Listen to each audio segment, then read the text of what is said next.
요즘 은혜를 받을 경우가 많이 있는데 옛날에는 전혀 생각지도 못했던 말씀이나 구절을 통해서 은혜를 많이 받을 때가 있습니다. 아마 나이와도 관계가 되는 듯 싶고 경험과도 관계가 되는 듯 싶습니다. 젊었을 때 목회할 때는 그런 거 하나도 들어보지 않는데 이제 나이가 들고 목회를 좀 했더니 이 성경에서 정말 중요한 것들이 무엇인가 하는 것들이 깨달아지는 경우가 참 많습니다. 예를 들어서 이렇습니다. 저는 요즘 하나님께 제 존재의 이유를 많이 묻곤 합니다. 여러분도 그렇잖아요. 내가 왜 존재하는 것일까? 내 존재의 이유에서 가장 큰 이유는 뭘까? 이렇게 생각하며 살 때가 있습니다. 예수님께서 십자가에 못 박히시고 허망하게 돌아가실 때였습니다. 모든 사람들이 예수님을 십자가에 못 박으라 이렇게 등을 돌렸습니다. 기적을 행하고 오병이어를 먹었던 그 사람들은 다 어디 갔는지, 또 예수님께서 친히 살려주셨던 사람들은 다 어디 갔는지, 거기에 예수님의 죽음을 부당하다고 막아서는 사람들도 없었고 또 제자들도 그런 용기가 없었습니다. 십자가에서 못 박히신 예수님께서 바라보실 때 특히 마리아와 그의 어머니인 모친 예수님의 마리아와 그리고 여러 여인들, 그리고 그 중앙에 또 한 사람이 있었는데 요한이라고 하는 제자가 있었습니다. 요한은 둘이죠. 하나는 세례 요한, 하나는 사도 요한입니다. 제가 말하는 것은 사도 요한을 말합니다. 우리가 사랑을 받고 싶습니다. 사랑을 받고 싶어요. 또 사랑을 하고 싶습니다. 여러분은 사랑을 받고 싶은 사람일까요? 사랑을 하고 싶은 사람일까요? 베드로와 요한이 있는데요. 요한은 주님께 사랑받는 자였고요. 베드로는 주님을 사랑하는 제자였습니다. 이게 묘한 거죠. 똑같은 제자인데 요한은 예수님께 사랑받는 자였고 베드로는 예수님을 사랑하는 제자였습니다. 이것이 좀 다르다라고 말할 수가 있죠. 왜 예수님께서는 요한을 더 많이 사랑하셨을까? 아주 깊게 생각하지는 못해봤습니다.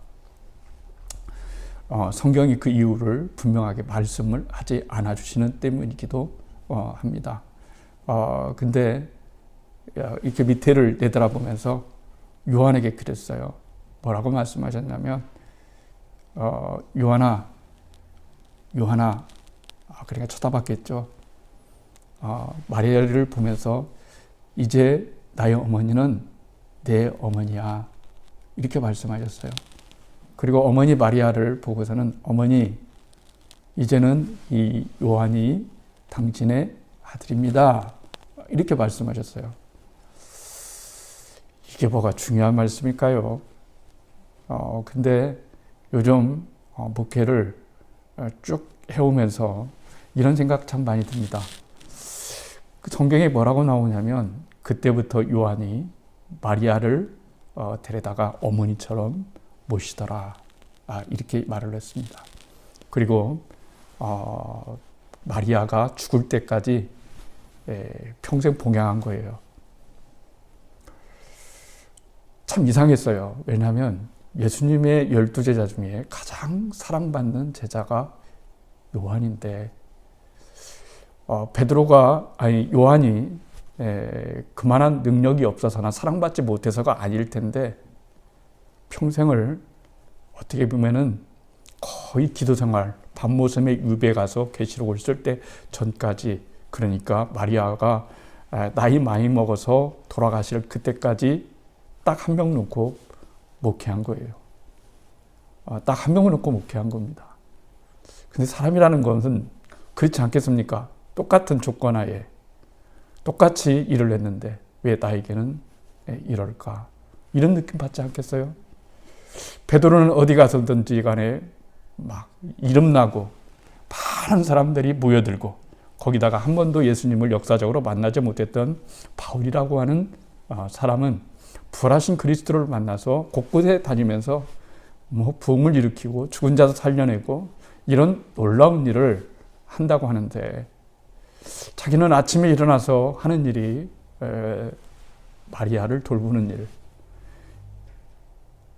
이런 일을 시켰을 때 처음에는 좀 섭섭해질지도 모르겠다는 생각이 들어요. 그런데 거기에 놀라운 의미가 있습니다. 요한의 별명은 우레의 아들입니다. 성격 급하고 한성격 한다는 얘기죠.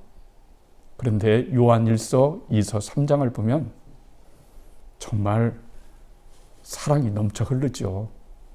어느 선까지 도달했냐면 하나님은 사랑이시다. 여기 선까지 깊어졌어요. 그러니까 우리가 인생을 살면서 중요한 것은 많이 가진 것도 아니고 큰 것을 가진 것도 아닙니다.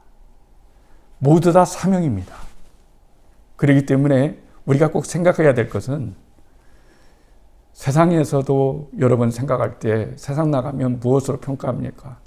돈을 얼마나 많이 가졌는지, 학벌은 얼마나 되는지, 또 외모는 어떻게 되는지, 차는 무엇을 타고 다니는지, 집은 얼마나 큰 집에서 살고 재산은 얼마나 있는지 이런 것으로 따지는 이 세상에서 교회조차 그러면 쓰겠어요.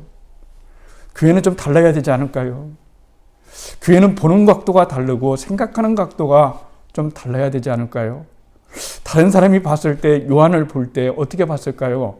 아니 저런 12제자 중에 으뜸인 제자라고 하는데 맨날 하는 일이 노인 공양하는 일, 마리아 공양하는 일, 밥 해드리고 밥 차려드리고 설거지하고 어디 간다면 부축해서 가고 그리고 그런 일들을 언제까지 했느냐? 평생 죽을 때까지 했어요. 그러면서 그가 깨달은 것이 뭐냐면 이 세상에서 정말로 중요한 것은 사랑이구나 하는 거예요. 우리는 하나님을 만날 때 진짜 사랑을 할 수 있는 거예요. 우리가 말하는 그 모든 사랑은 참된 사랑이 아니고 조건적인 사랑입니다. 이런 조건이 있으니까 네가 나를 사랑하고 이런 조건이 있으니까 내가 너를 사랑하고 이런 조건인데 예수를 믿고 난 다음에 달라진 것은 무엇입니까? 그것은 그런 거예요. 나 같은 죄인이 나 같은 사람이 하나도 사랑받을 구석이라고 하는 것은 1mm도 없는데 왜 나를 사랑해 주는지 그게 질문이에요. 그래서 이 본문을 이해하고 생각이 너무 하나님께서 깨닫하신 것 같아요. 장 목사야, 내 어머니를 부탁한다 라는 이 말과 장 목사야, 내 성도를 부탁한다, 내 양떼들을 부탁한다 이 말과 다를 바가 뭘까요? 어머니를 많이 주신 것도 아니고 딱 한 명 주신 거잖아요. 그런데 한 명을 저한테 양을 주시면서 장 목사야, 내 양인데 네가 죽을 때까지 이 양을 잘 보살폈으면 참 좋겠구나. 내 양떼를, 내 양을 너희에게 맡긴다라고 하면 그 의미는 얼마나 달라질까요? 정말 가격이 아니라 가치로 따지는 거죠. 세상은 온통 그런 것에 빠져 있다고 말할 수가 있는 거죠. 그래서 저는 주님께서 여러분과 저에게 주는 희망이라고 하는 것은 나 같은 사람을 사랑해 주셔서 그 많은 사람들 가운데 불러서 하나님 자녀 삼아 주시고 나에게도 사명을 주셨다 하는 것, 이거 굉장히 중요합니다. 이 세상에 사명 없는 사람은 없습니다. 목회를 하고 목사를 해야만 사명을 하는 것이 아닙니다. 우리가 지극히 작은 일을 한다 할지라도 그것을 주님 모시듯이 주님 대하듯이 했다면 그거야말로 가장 위대한 일이라고 말할 수가 있습니다. 그래서 저는 저희 교회를 사랑하고 저희 교회 성도님들을 사랑하는 이유는 그런 고마움이 있기 때문이라고도 말씀을 드렸습니다. 그런데요, 모든 것에는 비용이 필요합니다. 주님께서 우리들에게 뭐라고 말씀하셨냐면 서로 화목하라 이렇게 말씀하셨어요. 화목을 하려면 어떻게 해야 되는 거죠? 관계를 잘 가져야 됩니다. 모든 문제는 관계에서부터 시작됩니다. 관계가 끊어지면 끊고 싶은 사람도 있겠지만 관계를 끊고 싶지 않은데 어느 날 갑자기 관계가 틀어지거나 끊어지게 되면 관계가 온전치 않으면 굉장히 힘들어요. 사실 관계는 사랑입니다. 서로 관계해라 하는 말과 서로 사랑해라 하는 말은 같은 거예요. 왜냐하면 사랑은 홀로 할 수 없잖아요. 대상이 있어야 될 거 아니에요. 그러니까 대상을 하나님이 바로 옆에 주신 거예요. 그래서 오늘 이 본문의 말씀은 서로 화목하라 이렇게 말씀하신 것은 믿지 않는 자들에게 말한 것이 아니라 믿는 사람들에게 말씀하신 거라고 말을 할 수가 있어요. 왜 이런 말씀이 나왔을까요? 그 이유는 간단합니다. 예수님의 제자들이 싸웠기 때문에 그래요. 다투었기 때문에 그래요. 길가에 가다가 자기들끼리 생각했어요. 예수님 메시아가 되고 나라를 정복하고 자기의 생각대로 바람대로 예수님이 그런 분이 된다면 과연 누가, 우리 식으로 얘기하면 그런 거예요. 누가 실제가 될 것인지, 누가 국무총리가 될 것이고, 누가 좌편에 앉을 것이고, 오른편에 앉을 것인가, 이런 거 다 알잖아요. 그렇죠? 막 싸우니까 예수님이 너무나 속상했어요. 마음이 너무 속상했어요. 왜냐하면 싸움 자체도 속상하지만 지금까지 예수님이 가르쳐 온 것이 이것밖에 되지 않는가. 내가 무엇을 추구했는지 제자가 그것들을 바로 깨달지 못하는 것에 대해서 마음이 아팠죠. 그래서 주님께서 말씀하신 그 내용은 너희든지 누구든지 퍼스트가 되려고 하면 라스트가 되라 이런 거예요. 진구 목사님이 분당 성남 분당에서 이제 목회를 하는데요. 우리나라에 훌륭한 분이 계세요. 저도 참 그분 굉장히 존경하는데요. 지금 은퇴하셨습니다. 할렐루야 교회 김상국 목사님이라는 분이 계세요. 이제는 은퇴해서 인품이 참 훌륭해요. 교회도 엄청나게 크시잖아요. 근데 한 번은 부활절 행사를 갔어요. 그런데 그분이 맨 앞에 가가지고 설교를 하는데요. 다른 분이 설교하는데 너무 겸손하게 아멘 아멘 받아들이면서 그러더래요. 근데 여러분 생각에는 왜 그게 깜짝 놀란 일이냐고 생각했지만 우리 목사들은 이 정도 얘기면 잘 알아들어요. 왜냐하면 모두가 다 크고자 하기를 원해요. 나를 설교시켜줘야지, 나를 사회 맡아줘야지, 격려사, 축사, 이런 거 맡아주고 그리고 강단에 올라서야 이게 나오죠. 그렇지 않으면 애지간히 큰 교회에서 아무것도 안 맡게 해주면 안 나와요. 근데 이 목사님은 아무것도 맡지를 않았고 아무것도 하지를 않았는데 가장 앞에 나와서 겸손하게 하나님의 말씀을 그렇게 듣는 것을 보고 자기 너무 은혜 받았대요. 그 친구 목사님이 은혜 받으니까 저도 은혜를 너무 많이 받는 거죠. 너무 감사했어요. 정말 훌륭하신 분이구나. 저런 분이 많아졌으면 참 좋겠다.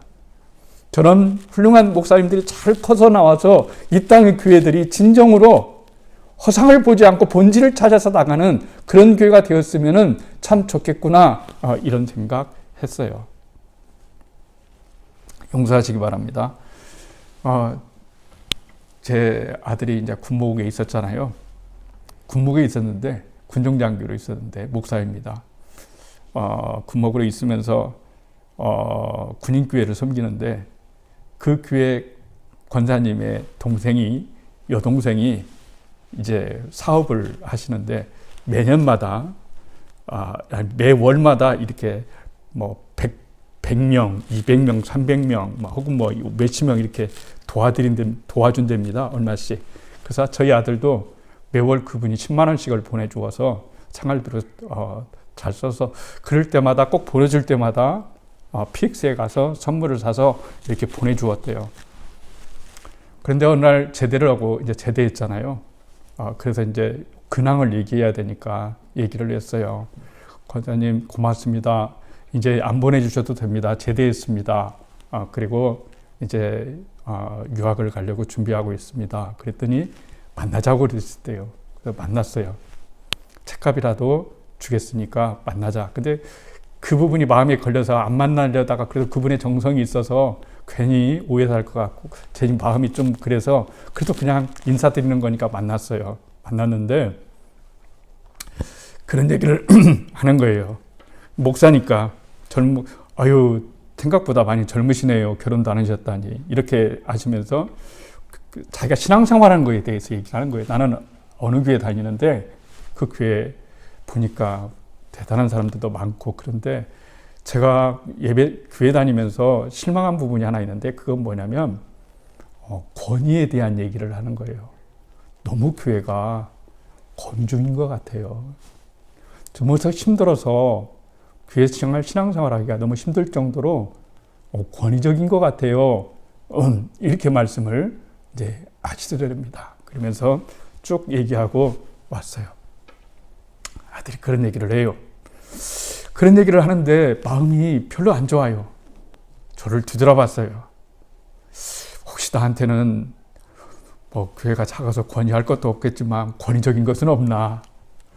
또 괜히 목사라고 또 주장하는 것은 없나? 이런 생각을 많이 해봤어요. 그렇게 된다면 어떻게 화목이 되겠어요? 화목은 될 수가 없어요. 화목이라고 하는 것은 희생이 따라야 돼요. 비용이 따라야 된다는 얘기예요. 그러니까 구원이라고 하는 것은 뭐냐면 하나님과 우리 사이가 화목하지를 못했어요. 그래서 원수된 상태였어요. 그래서 이 원수된 상태에서는 도무지 하나님과 우리 사이는 서로 이렇게 같이 할 수가 없어요. 그래서 하나님이 먼저 화목을 해야 되겠다고 결정하셔서 독생자 예수 그리스도를 보내셔서 예수님이 십자가에 주심으로써 다리가 되어준 거예요. 하나님과 우리 사이에 화목자가 될 수 있도록 화목하며 지낼 수 있도록 그렇게 해주신 거예요. 그래서 저와 여러분들이 예수님을 믿는 순간 즉각적인 효과가 나타나는 거예요. 약 먹으면 효과가 나타나는 것처럼 왜 효과가 이렇게 안 나타나지? 그럴 때가 있죠. 그리고 또 왜 이렇게 효과가 빨리 일어나지? 이런 경우가 있는데 예수를 믿고 하나님의 자녀가 되면 효과가 나타나는 것이 있는데 그것이 뭐냐면 즉각적 효과예요. 즉각적 효과는 뭐냐면 우리가 예수님을 믿으면 하나님과 화목되어지는 즉각적인 효과가 나타나는 거예요. 하나님과 화목이 됐어요. 그러니까 하나님께 나와서 우리가 하나님을 아버지라고 부를 수 있는 이 놀라운 은혜를 주셨어요. 두 번째는 지속적인 은혜를 주셨어요. 우리가 칭의, 옳다, 예수님을 믿고 칭의를 얻으면 즉각적인 효과는 화목이 되는 거예요. 두 번째 효과는 지속적인 은혜예요. 주님은 이 은혜를 주셨다가 뺐고 이 은혜를 주셨다 뺐고 그런 게 아니에요. 오늘도 저는 여기 앉아서 기도했어요. 뭐라고 기도했는지 십자가를 바라보면서 갑자기 그런 생각이 나네요.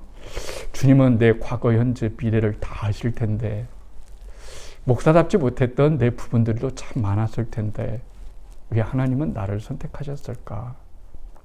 왜 하나님은 나를 목사로 만드셨을까? 이렇게 생각해 보니까요. 너무 주님이 위대해 보이시는 거예요. 그렇잖아요. 사람마다 예수 믿는 방법은 다 다르고 부르심의 경우도 다르잖아요. 예전에도 아마 말씀드렸지만 소설가 유명한 중에 박완서 씨가 있잖아요. 박완서라는 소설가 작고하셨어요. 있는데 그분의 수필집을 보면 자기가 예수님을 믿은 이유에 대해서 나와요. 예수님을 믿은 이유는 우리 다른 사람들이 어떻게 예수를 믿었어요 할 때 자기가 얘기하면 놀랜대요. 그게 이유냐고. 근데 자기는 그 한 구절 성경을 읽으면서 예수님이 부활하신 예수님, 기적을 행하시는 예수님, 나사로를 살리신 예수님, 내 죄를 위해서 죽으신 예수님 막 여러 가지가 있겠지만 그 중에서 자기가 내가 예수를 믿어야 되겠다라고 했던 것은 뭐냐면 세례 요한이 세례를 주는데 모든 사람들이 보는 앞에서 세례 요한에게 무릎을 꿇고 세례를 받았던 그 장면을 보면서 이분은 메시아다. 예수님이시다. 메시아가 아니면 인간에게 어떻게 이렇게 무릎을 꿇을 수가 있을까? 다른 사람이 모든 사람들이 보는 앞에서 예수님은 메시아이니까 얼마든지 내가 너에게 세례를 주겠다라고 이렇게 말씀하셔야 될 텐데 나에게 세례를 달라. 이 문맥 속에서 그가 예수를 마음으로 영접했어요. 그리고 예수님을 진짜로 잘 믿게 되었어요. 주님께서 우리들에게 이렇게 말씀하십니다. 화목하라. 그랬어요. 화목보다 중요한 게 없어요. 여러분, 지금 마음이 화목하시나요? 거꾸로 얘기하면, 다른 말로 하면 평화하죠. 평화하시나요? 여러분, 정말 어떤 마음으로 왔나요? 마음이 복잡한 마음으로 왔나요? 아니면 염려를 가지고 왔나요? 어떤 마음이 가지고 와서 상관없어요. 중요한 건 여러분이 예수님께 나왔다는 사실이, 하나님께 나왔다는 사실이 중요해요. 그리고 나왔을 때 우리가 믿는 하나님은 우리의 마음속에 화목, 우리들의 마음속에 평화를 다시 회복시키실 수 있는 그런 능력과 권세를 가지신 분이시다는 것을 믿을 때, 희망을 어디에서 찾냐면 하나님께 찾을 때 하나님의 놀라운 은혜가 우리들 가운데 임하게 되는 거예요. 우리의 희망은 사람에게 없어요, 여러분. 분명히 말할 수 있어요. 예수님께 있습니다. 하나님께 희망이 있습니다. 그러니까 우리들의 모든 훈련은 뭐냐면, 너희들이 이 세상에 살면서 네가 뭔가를 해보고 네가 뭔가를 맺어보고 막 그렇게 노력을 하지만, 그러나 진짜 중요한 것은 거기에 있는 것이 아니라 내가 하는 거야. 너희들이 나를 믿으면 나는 너희들을 위해서 너희들에게 무엇인가를 진정으로 해줄 수 있는 유일한 분이 있다면, 네가 정말 의지하고 믿고 신뢰한 분이 있다면 그것은 나야. 그것은 바로 나야. 이것이 깨달아지고 믿어지게 되면 내 마음속에 어둠이 물러가고 침울의 마음이 물러가고, 정말 나 같은 존재가 하나님과 화목하게 되어서 하나님과 평화하게 되어서, 그래서 진정으로 하나님을 위해서 살 수 있는, 그렇잖아요. 하늘과 땅을 만드신 그분이, 생사화복을 주관하신 주님이, 오늘도 살리실 수 있고 내일은 죽을 수도 있는 우리 모든 것을 가지신 분이 우리 아버지라고 생각하면, 그분과 내가 평화로운 관계로서의 그 관계라고 생각한다면 얼마나 놀라운 얘기냐라고 하는 거예요. 근데 주님이 단서를 하나 다루셨네요. 뭐라고 단서를 다루셨냐면요, 소금을 두고 화목하라 그랬어요. 여기서 중요한 의미의 말씀은 사실 소금이에요. 소금입니다. 제사 있잖아요. 제사를 우리 예배 드리러 왔잖아요. 제사, 옛날에는 제사라고 말을 했잖아요. 제사를 드릴 때 혼자 가는 법이 없잖아요. 재물을 가지고 갑니다. 죽은 것을 가지고 가는 것이 아니라 산 것을 가지고 갑니다.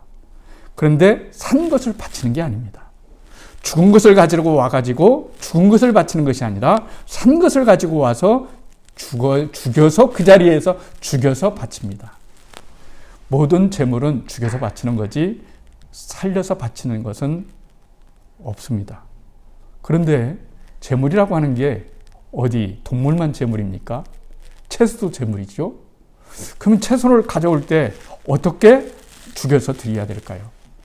배추를 어떻게 해야 될까요? 그런 나물들을 어떻게 해야 될까요? 여러분, 칼로 막 찔러야 될까요? 죽어라 하고 찔르면 죽을까요? 더 뻣뻣해지고 살 죽지 않습니다. 그런데 이 뻣뻣해진 이 채소를 어떻게 하면 죽을까요? 소금을 치는 거예요. 소금을 치면 흐물흐물해지고 서로 섞이게 되는 거예요. 서로 섞이게 되는 거예요. 화목을 잘하는 것은 서로 섞인다는 의미예요. 뻣뻣해진다는 의미가 아닙니다. 화목해진다는 겁니다. 주님께서 진정으로 원하시는 건 뭐냐면 내 마음이 먼저 화목, 평화가 있어야 돼요. 그래야 가정의 평화도 있고 교회의 평화도 있고 그래요. 저는 주님께 감사한 것은 저희 교회가 크지는 않지만 다 화목한다고 하는 것에 대해서 감사해요. 여러분은 제 마음을 한 번도 썩인 적이 없잖아요. 이렇게 얘기하면 양심의 가책을 받는 사람도 있을지 모르겠지만 어쨌든 지금까지 제가 생각할 때 우리 교회 정도 성도면은 95점은 줘도 괜찮겠다 이렇게 생각을 해요. 서로 화목하려고 하고 서로 사랑하려고 하고 서로 이해해 주려고 하고 서로 이해해 주려고 하고 이것이 없으면 어떻게 그리스도인이라고 말할 수가 있겠나요? 꼭 그렇지 않고 다른 거 예배 드리는 거, 기도하는 거, 찬양하는 거 이것만 예배고 신앙생활이라고 생각하면 그 사람들을 가리켜서 종교인이라고 말하는 거예요. 종교와 신앙은 전혀 다른 거라고 말할 수가 있는 거죠. 그렇습니다.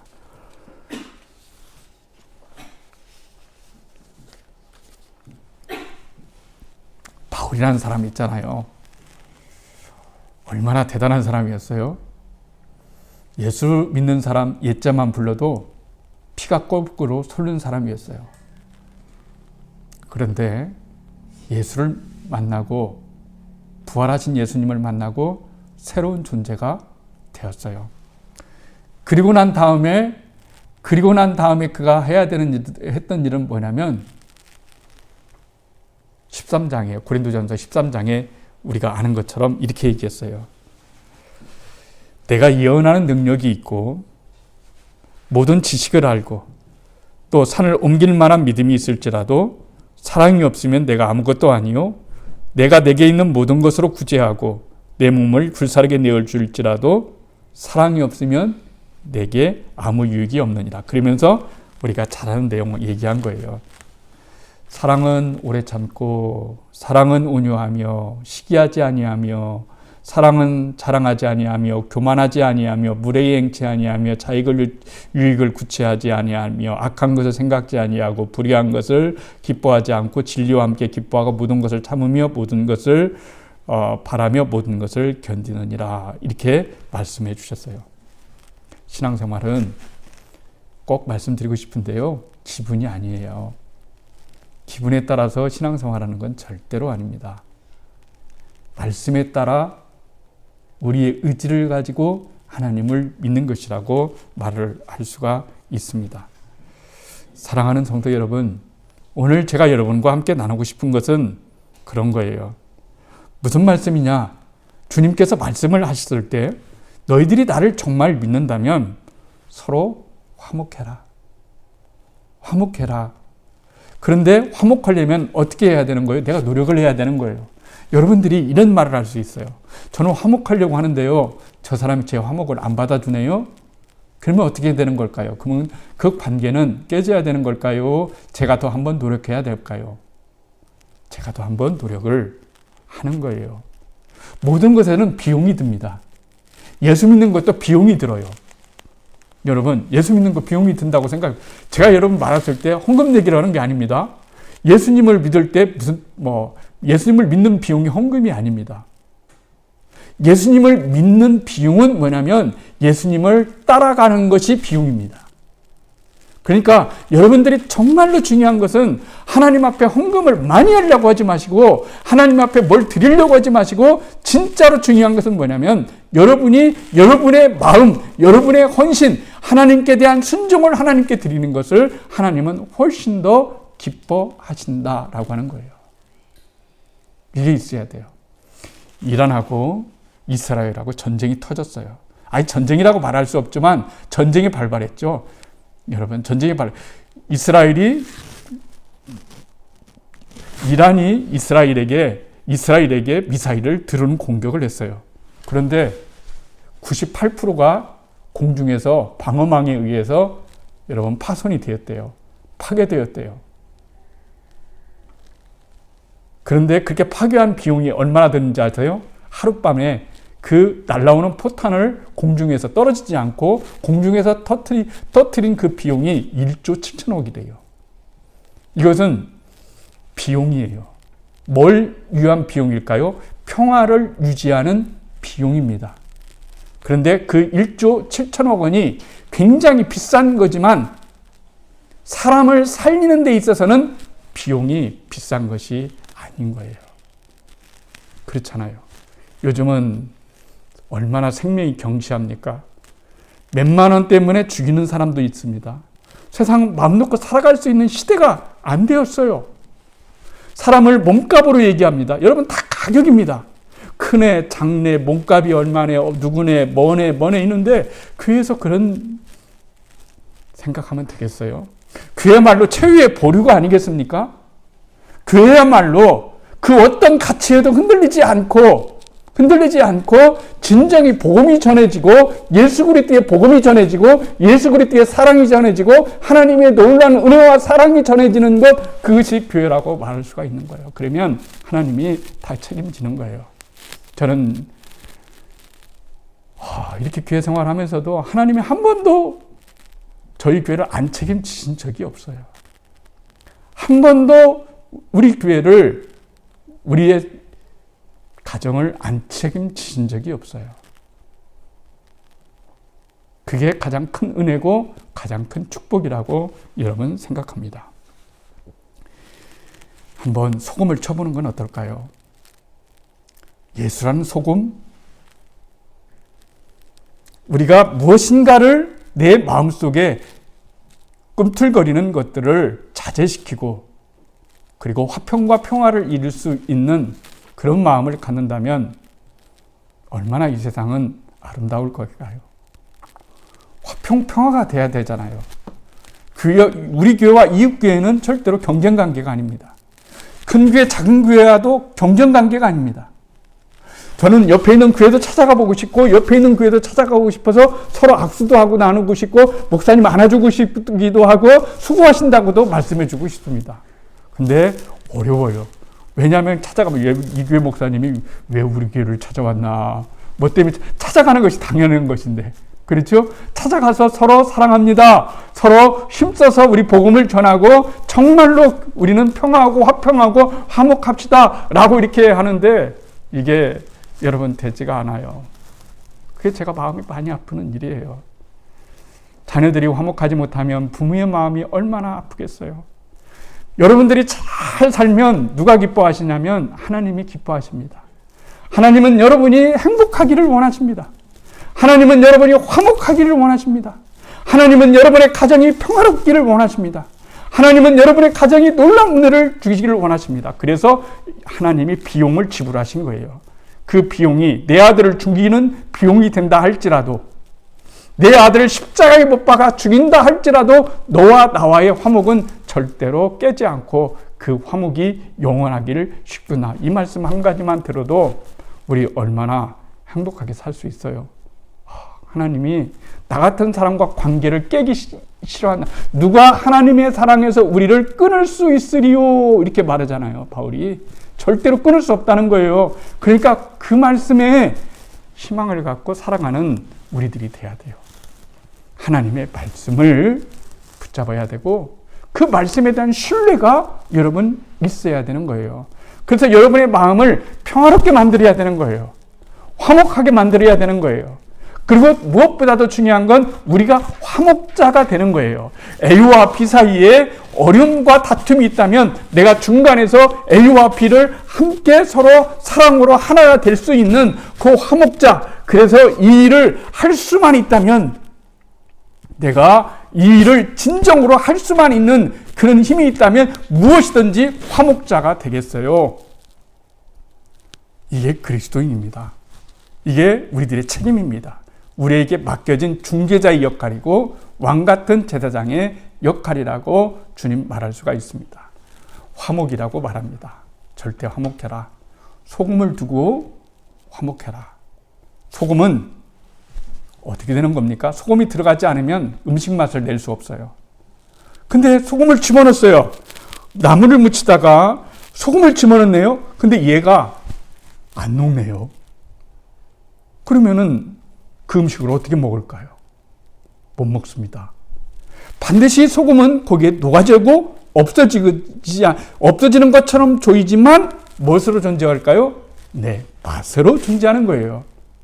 그러니까 그리스도인의 삶이라는 것은 없어지는 것 같고, 내가 없어지는 것, 내가 정말 뭐에 꼭 이럴 필요 있겠어? 하지만 없어지는 것 같지만 세상의 맛으로 존재하는 거예요. 사람과 사람 사이에 행복을 주는 사람으로 존재하는 것이라고 말할 수가 있는 거예요. 그러니까 여러분 한 사람이 얼마나 좋아요. 그래서 저는 여러분이 다 내 눈에는 저에 대한 소금입니다. 우리 장로님도 권사님도 집사님도 우리 사랑하는 청년들도 뭐 그냥 다 소금이에요. 저한테 맛을 내주는 소금입니다. 맛을 내주는 소금이에요.